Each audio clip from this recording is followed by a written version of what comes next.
Welcome to the Craftsman Founder Podcast, hosted by Lucas Carlson. Every week, we talk to founders, entrepreneurs, and those who've made a craft out of creating companies and enterprises. Listen every week to get ideas for starting, promoting, and growing your business. There are no shortcuts, just good old-fashioned hard work and craft.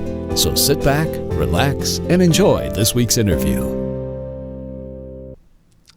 Hello, this is Lucas Carlson. This is Elliot Pepper. And this is the Craftsman Founder Podcast. This week, we're talking to another great entrepreneur, Andrew Metal. I discovered Andrew when I was reading Entrepreneur Magazine, and I found his article. It was really, really cool. 21 tips for first-time entrepreneurs. I thought he was spot on. I loved the way he wrote. So I reached out to him, and I said, hey, can you come on and talk to our audience about your 21 tips? And he was very gracious, and he said yes. And so I wanted to get kind of the backstory behind some of these tips and kind of ask if he has stories. We'll share some of our stories and just have a nice little conversation. So, Andrew, thanks for coming on. Can you tell us about your background?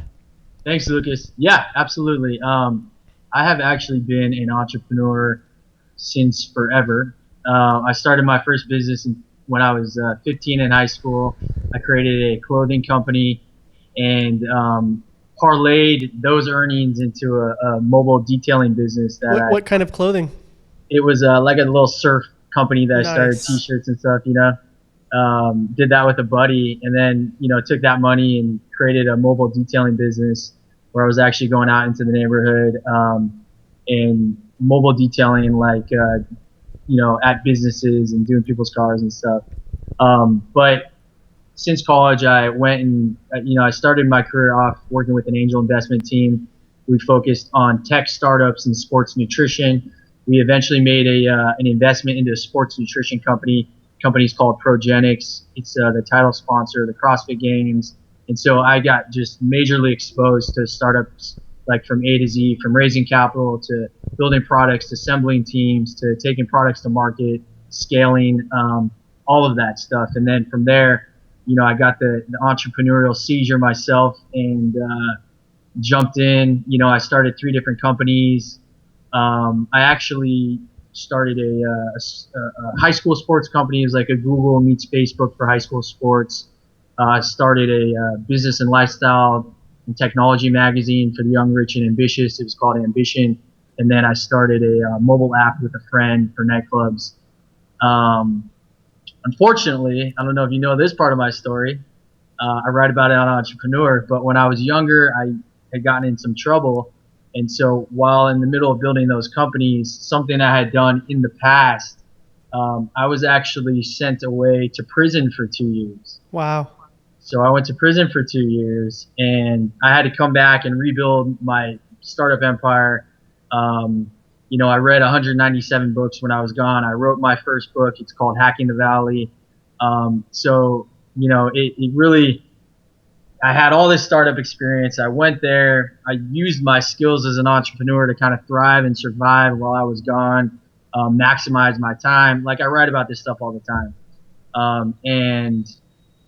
So, I came back and I started new companies, and now I have a handful of startups. I have a digital marketing agency. We work with companies like Inc. Magazine, the California Education Department, Camille LeBlanc. She won the CrossFit Games last year. So, I have an interesting journey. That is really, really cool. So let's start with the first one, and we'll get into side stories and all sorts of tangents. Cool. The first tip is take risks. Why'd you put that one as number one?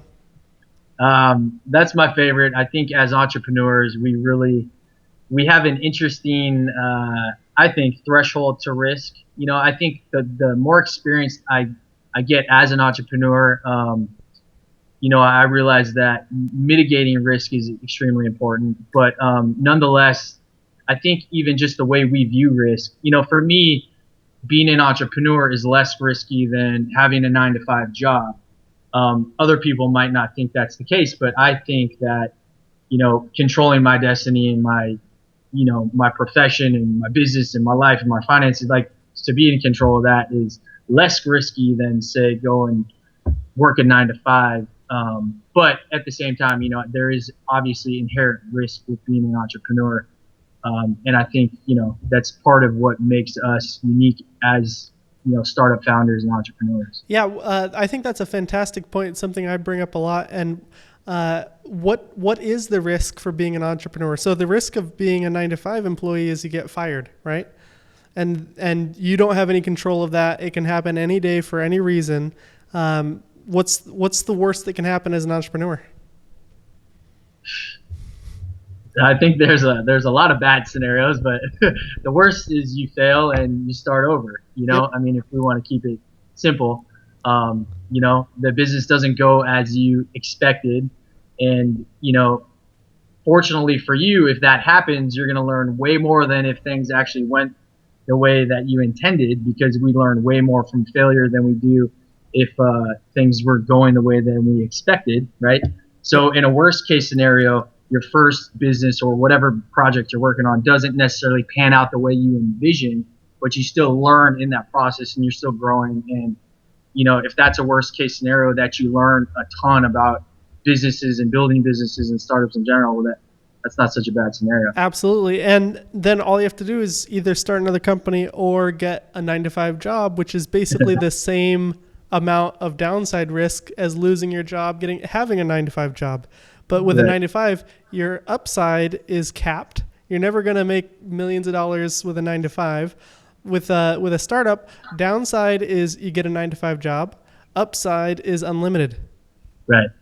Yeah. So yeah. Totally. how's your relationship with risk changed now that you're running the agency and you're now back in action as an operating executive? Because most of the operating executives that I've ever worked with are actually some of the most risk averse people I've ever met, in the sense that they're obsessed with minimizing risk in their business, right? So they might take the one risk of starting the company in the first place, but once you're in market, it's really, like your relationship with risk taking changes. Have you experienced any of that, or what's your perception of that, and how that changes from day one to, once you're actually in business?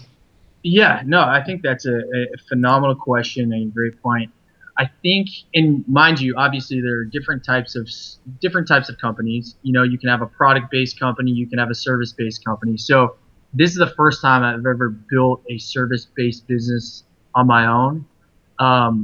Right. Initially, I took the risk of starting the business. For me, it wasn't a risk because I had no other option. I was kind of forced into figuring it out. Okay, I'm back. I'm starting from scratch. I'm most likely not going to be able to get a job. I don't really want a job. I need to figure it out. I've done this before, so let me go back to what I know. So initially, yes, you could say there was risk in starting, my own business or whatever. But with a service-based business, it's, we have two different types of income. We have either project-based income, or we have some sort of retainer type based income that you get a monthly, revenue or earnings from, right? And so being able to mitigate the inherent risk of operating a service-based business comes with making sure that you're not just solely focused on project-based contracts, but to make sure that you have some sort of monthly income coming in every month. Whether it's from like writing content or managing Facebook ads or whatever it is that you're doing. So for me, obviously the risk, is that, the risk is that, 1 month I don't have income coming in. That's a possible risk, right? And so the way to mitigate that risk is to make sure that I'm focused on the two different types of income that I can bring in from different clients. That's kind of a roundabout answer to your question, but I think that's a great point. In terms of time, I don't think we'll be able to cover all 21 at this pace, but number 2 is answer questions on Quora. Any quick comments on that? Quora is awesome. I think, for me, it's helped just build my credibility. You can establish your expertise. You can look back at your answers and see how much you've grown as an entrepreneur. You can network with other people. You can establish your domain expertise and authority. Quora is awesome. I love it. I think you're totally right about that. Number 5 and 6 for. Can I jump in really quick, Lucas? Just because we probably won't get through all 21, as you said. I think that there's something interesting in number 2 that you articulate in later points as well, and I'd like to hear your thoughts on it, simply because you're not only an entrepreneur yourself, but you also advise your company advises other companies on content strategy, right? And one of the interesting things, Quora is a platform, obviously, but you, Lucas, you two met because of the writing you've done for Entrepreneur.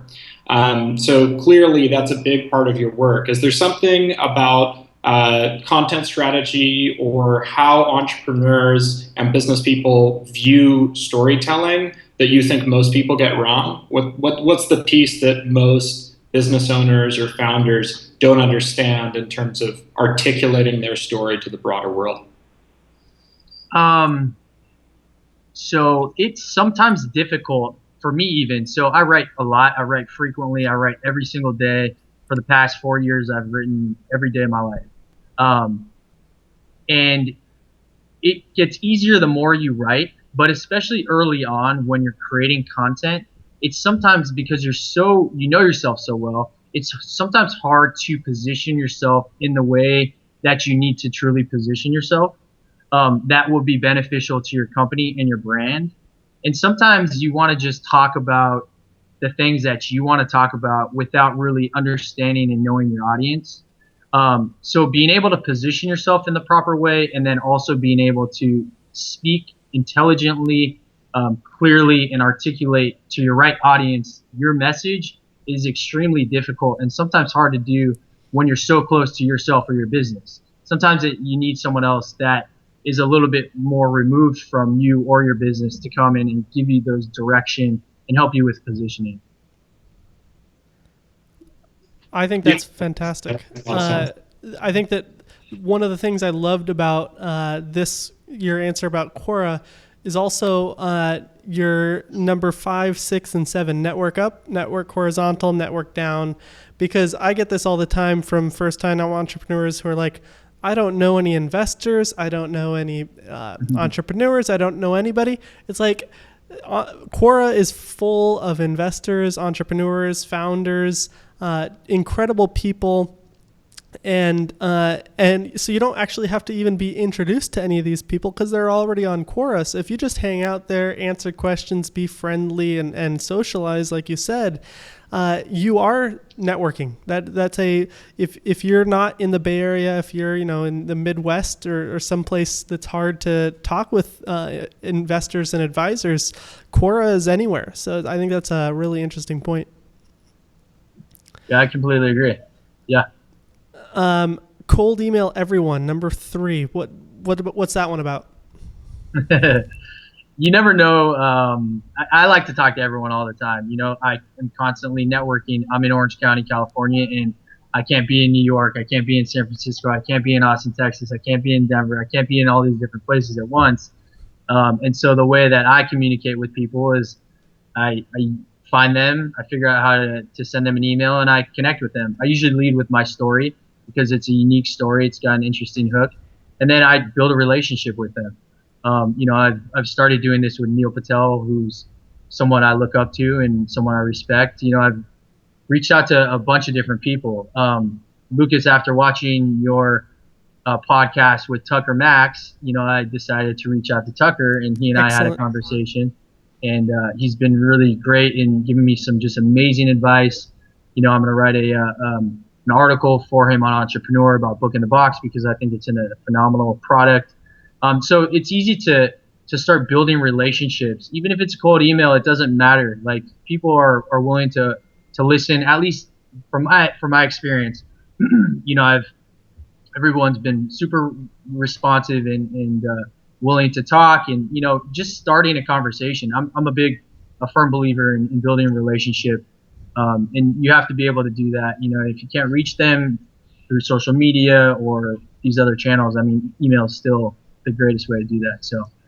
And maybe to dive a little deeper on that one too, I think that there's an interesting situation there, because like both of you, I've had a lot of success with cold emails that have actually changed my life very fundamentally, which is pretty odd. However, a lot of people, especially folks like Tucker or people who are in demand, get flooded with requests on their time constantly, right? And I think that one of the things that first-time entrepreneurs or people just trying to build their brand or make these relationships to begin with, it's one thing to write a cold email, but the next immediate question is, what's the right cold email to write, right? Like practically, pragmatically, what are those fundamental things so that you can get someone's attention while respecting their time? Is there anything that you've learned through doing so much of it yourself? Yes, and that's a phenomenal point. Actually, if you look at the 21 tips for first-time entrepreneurs, there's a link that actually links out to another article I wrote that is about cold emailing everyone, and literally puts together like a plan, a step-by-step guide. It has tools. It has like all the tips that you need. It explains to make sure that you respect their time.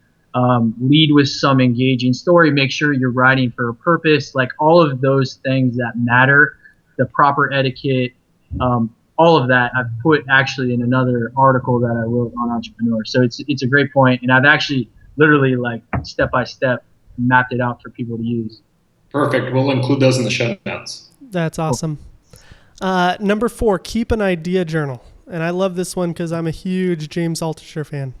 Can you tell us about it?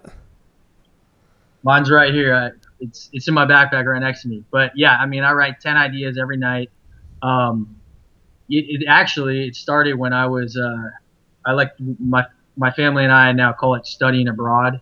Well, when I was studying abroad for those 2 years, I did that. I didn't have any, I didn't have an internet connection. There's no computers when you're in prison, so I had books, I had magazines, I had newspapers. There was all these different things I wanted to research and get out and jump online and check out, and these new mobile apps and all this stuff. And I had all these ideas and this creativity just flowing. And so it started there, where I just started writing out all these ideas. And I have all my notepads and stuff that I saved. And I continued with it, and I got out and I read James's stuff. And he talks about the 10 idea per night rule, which I love. It's phenomenal, and it just helps you to make sure that that side of your brain's working and always keeping you full of new ideas. It's phenomenal. It's one of the for me on my daily tasks. It's one of my favorite points of the day when I get to go and write my 10 ideas for the day. They can be any kind of ideas about your business, about anything, and it's just fun to have that exercise. Yeah, I definitely think that one of the biggest things that I see first-time entrepreneurs get wrong is falling in love with an idea and holding on to it to death, holding on for dear life and trying to keep it working. And it's like, I love the idea machine concept, not just for like creativity, but also reminding yourself that even good ideas aren't always worth doing. And just keeping the flow of ideas, because you never know where life is going to take you, what's going to happen. I think that one of Tim Ferriss's newest podcasts with the Braintree founder was super inspiring, because you took a snapshot of this guy's life before he started Braintree, and he was working as a door-to-door salesman. He walked into businesses and tried to get them to switch their payment processor. It's like the worst job ever, and the only reason he was doing that job is nobody else would hire him.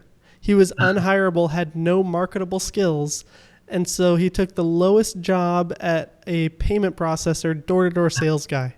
Like junior door-to-door sales guy. And it's like and from that, the idea came to start Braintree, and now he's got over $100 million. Like those are the kinds of things that, like, when you're open and you let life happen to you and you're not closed off because you're holding on to an idea, that's what can happen. Yeah, absolutely. It's when you first start the process, it's really difficult first to just come up with 10 ideas. And then if you, like, I'm sure we all have similar personalities to some extent, and it's really difficult to like not write phenomenal ideas. Like you wanted to have the best ideas, and sometimes you just have to write something down and just get it out. And that's really an important part of the process, like you're saying, because you never know what can come of a bad idea, a good idea. You just don't know. So, yep. Yeah, great point.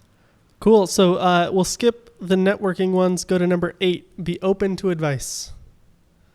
Yeah, I think obviously, especially for first-time entrepreneurs, you haven't done this before, make sure that you are seeking the right advice from the right people that you respect, that, have been in positions that you, hopefully want to be in, or whatever. Just get advice. It's always nice to bounce ideas and get another perspective. And do you remember number 9, the one comes right after? That's my preferred. Don't listen. There you go. Yeah, you got to be able to trust your gut. I talk to people all the time that say, "Oh, you should not do this, or you should do this," or and it's like, okay, I appreciate your insight. I'm going to I'm going to receive what you're saying. I'm not going to necessarily act on it. It just depends on what I feel is right. I mean, so get advice on one hand, but also don't listen on the other. Make sure that you're making the choices for yourself, for your vision of your life. Take the risk, and go for it. So, what's the best advice you didn't listen to? Go get a job.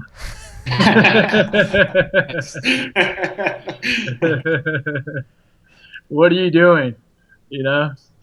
Go get a normal 9-to-5 job. Why are you doing all this stuff? You don't even know what you're doing. And that came from, people that I love and appreciate and respect. And usually it's those people that are most concerned that will give you that type of advice. And sometimes you just have to have the thick skin and trust your gut. So. Yep, that makes a lot of sense. Number 10, work with people you like. I think this is really important.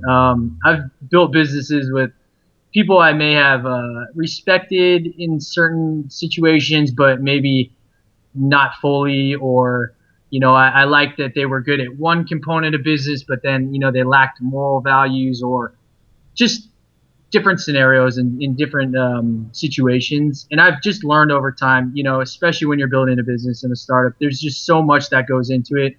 You have to really be able to work with the people you like. And if something goes wrong, or it doesn't early on, it's not seeming like it's going to work out, like, listen to yourself, yourself better than anyone.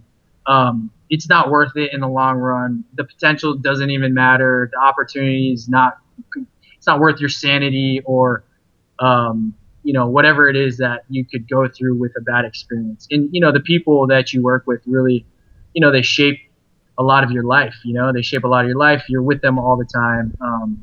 Spend, countless hours working and emailing. So coding, whatever you're doing. So that's an important point. I think that this one's also interesting because I think that you can work with people you like, even if you don't know them. Reading. If you read James Altucher's work, if you read, constantly, you're surrounding yourself with those people, even if they're not there with you. It's another way to work with people. That's cool. Yeah, I absolutely agree. Number 11, disconnect. Yeah, this is the hardest one for me personally. It's easy for me to just lock myself in a room and work just forever. But it's not healthy. So I've been told. It's most of the time you're trying to figure out a problem. A lot of like being an entrepreneur is problem solving, whether it's something that's coming up or something you're dealing with currently, or you're building a startup, you don't know where to go, you don't know how to get new users, you don't know how to build your product, you're a non-technical founder, you need to find a co-founder that's technical, you're a technical co-founder, you need to find a business person. You're solving a lot of problems. And sometimes you just get so enthralled and wrapped up in what you're doing that it's easy to just like try and grind it out. And I found that at those times when, it seems like there's no solution and you just need to like grind it, those are the best times to seriously just disconnect, let your brain rest. And most likely, like subconsciously, you've already figured it out and the answer is going to flow to you, whether you're sleeping and you're just going to have to get up and write it in your idea journal, or you wake up the next morning and it's just going to come to you and it's going to be simple and it doesn't have to be so stressful all the time. Plus, you don't have to work 9,000 hours a week. We're in it for the long haul. You want it to be sustainable, so you need to disconnect, And maybe to wrap a few of your later points into this one, there are a couple of pieces of advice on your list that you wouldn't necessarily normally find on a set of advice for business founders, right? Eat healthy and establish a good physical workout schedule. How has that impacted your life as an entrepreneur? Is that something that you see other founders sort of miss the ball on, and why did you include that? Yeah. Nutrition and working out and fitness in general has been a big part of my life. And yeah, it's really important as entrepreneurs that we take care of ourselves because, first of all, we need to be able to perform at our most highest level possible. To do that effectively, you need proper sleep, you need proper nutrition, and you need some sort of fitness program. Your body just needs that type of stuff. Secondly, for me, like health and fitness and everything is a way for me to, it's an outlet. Being an entrepreneur is extremely stressful. It comes with a lot of baggage or a lot of obstacles, a lot of problems. You're just dealing with a lot. So to be able to have that outlet that I can, use for, stress relief or just getting outside of the office or house or whatever, to get out, go run, go work out, whatever it is, like it's just so important to be able to take care of yourself and your body. Like I said, this is something that we want to make sustainable. We don't want to just work, for, a year and then crash and burn and then go back to like a 9 to 5. Like we're entrepreneurs. We want to do this for the rest of our lives. Let's be smart about it. Let's make it sustainable. Makes sense. Number 12, brand yourself. Yeah, this is something I've recently just started working on personally, maybe over the past year-ish. And I just, there's so much opportunity.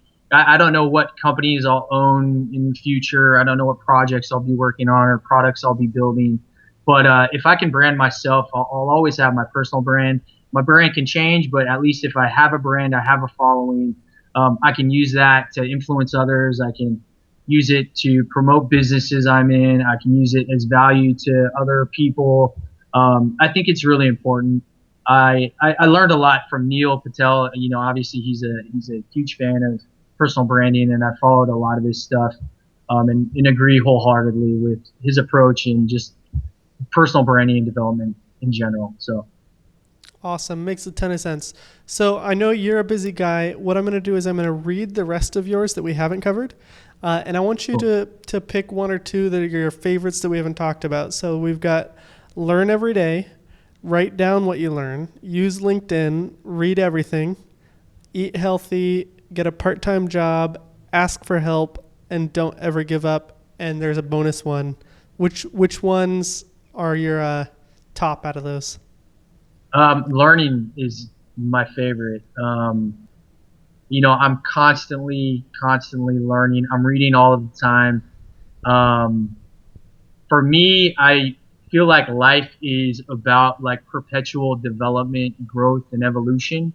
And the moment that I stop learning or stop pushing myself, the moment that I stop evolving as a human in general is like the moment that I just cease to exist.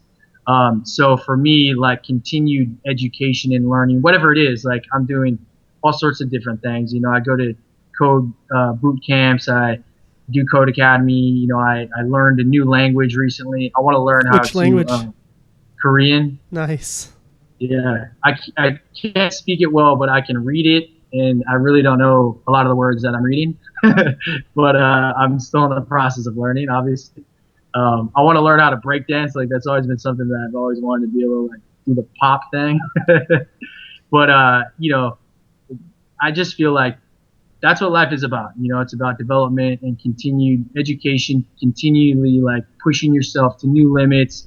We don't know what we can accomplish as people, and unless we try and unless we continue to push and maximize ourselves, we just won't ever know. So awesome. So those are the 21 tips for a first-time entrepreneur. Before I let you go, tell me the one thing most entrepreneurs get wrong. They think they need to raise capital. Oh, yes. And we all know that isn't necessarily the case. They think that a venture capitalist is someone that's just going to invest into whatever it is that they're building, and they think that a venture capitalist is their solution to everything. First of all, if they're a first-time entrepreneur and they're just building their product, most likely they're way too early for any professional or institutional investor.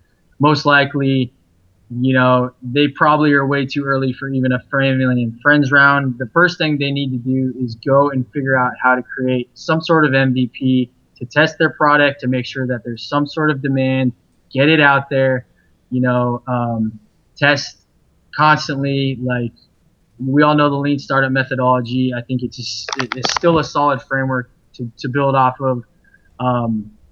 You know, most likely you won't raise capital your first business. Most likely it won't be till your fourth or fifth or sixth business, and who knows what.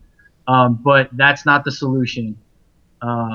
So get out there, create products that people want, and figure out how to test that. Love it. Well, Andrew, thank you so much for coming on the show, and it's really been a pleasure. Awesome, guys. Thank you very much.